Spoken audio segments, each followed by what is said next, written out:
अगर आपको रात को नींद नहीं आती या कम आती है या गहरी नहीं आती, दिन की बातें दिमाग में घूमती रहती हैं, एक ही थॉट बार बार दिमाग में घूमता रहता है, जिसको हम ओवर थिंकिंग कहते हैं, तो ये पौधा सड़क के किनारे खड़ा मिल जाता है।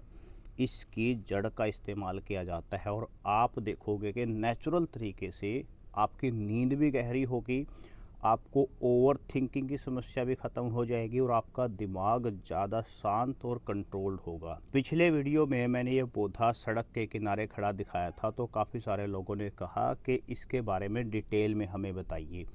आज इस पौधे के बारे में आपको डिटेल में बताने वाला हूँ कि किस तरह से इसकी पहचान आप कर सकते हैं और किस तरह से इसका इस्तेमाल आप कर सकते हैं। बस आपसे एक ही मेरी विनती है कि इस तरह के वीडियोस इंटरनेट के ऊपर बहुत कम शेयर किए जाते हैं।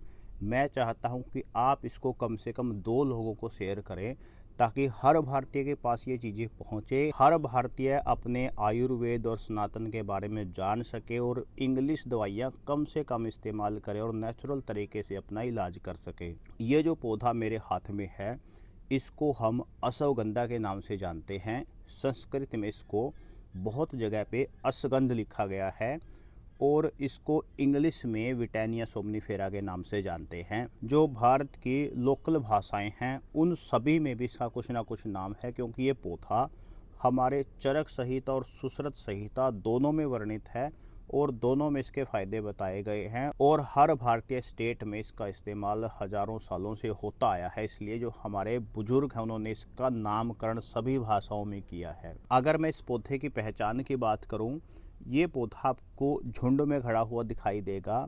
ज़्यादा से ज़्यादा इसकी 1.5 से 2 मीटर तक लंबाई होती है, बहुत लंबा ये नहीं जाता और फैलता है। अगर इसके पत्ते की मैं बात करूं, इसका पत्ता लंबा होता है, आम के पत्ते की तरह आपको आम और जामुन के पत्ते की तरह लंबा पत्ता दिखाई देगा। अगर मैं इसकी एक मुख्य पहचान की बात करूं, इसका जो फल आता है वो इस तरह से झुंड में आता है। 4-5 फल आपको एक जगह पे लगे दिखाई देंगे और इसके ऊपर एक कवर, एक सेल बना हुआ होता है, जिसके अंदर इसका फल, जिसको इंग्लिश में चेरी बोलते हैं, कई जगह पे इसको इंग्लिश में इंडियन चेरी के नाम से भी लिखा गया है। इसका जो फल है वो एक चेरी की तरह आपको दिखाई देता है, लेकिन इसके फल का इस्तेमाल आपको नहीं करना होता। वीडियो में क्लोजली और स्पष्ट रूप से मैंने इसको दिखाया है। इसको देख करके वीडियो को सेव कर लीजिए और कहीं पे जा करके इसको आप इस तरह से ढूंढ सकते हैं। इसका इस्तेमाल किया कैसे जाता है? अगर मैं इसके इस्तेमाल की बात करूं, अगर तो आप मार्केट से लेकर के आओगे,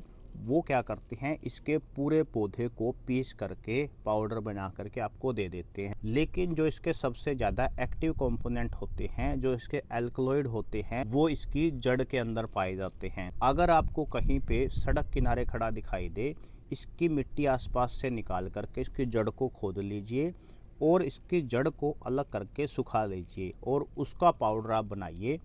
उसका पाउडर आपको 2 से 3 ग्राम की मात्रा में बस आपको लेना है। रात को सोने से पहले दूध के साथ इसको आपको लेना है, क्योंकि इसके जो एक्टिव कंपोनेंट होते हैं वो फैट के साथ अच्छा काम करते हैं। हमारे महर्षि चरक ने भी इसका जो इस्तेमाल है दूध के साथ बताया है। अगर आप चाहते हैं मैं इस पौधे की दवाई आपको खुद बनाकर दिखाऊं, तो नीचे कमेंट में अश्वगंधा लिख करके भेजें और अगले वीडियो में इसकी दवाई तैयार कैसे की जाती है उखाड़ करके, वो भी मैं आपके साथ शेयर करूंगा।